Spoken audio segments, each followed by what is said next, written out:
আসসালামু আলাইকুম। দেখেন আমি কি গভীর গর্তের মধ্যে আছি।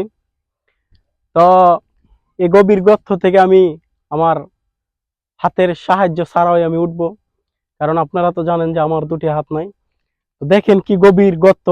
এই গর্ত থেকে আমি আমার হাতের সাহায্য ছাড়াই আমি উপরে উঠব।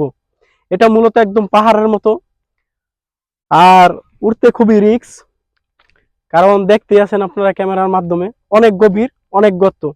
যদি আমি একবার আমার পা ফিসকে পড়ে, আমি একদম সোজা চলে যাব ওই পানিতে। তো দেখেন আমি কিভাবে যে এই গভীর গর্ত থেকে উঠি। সত্যি ওই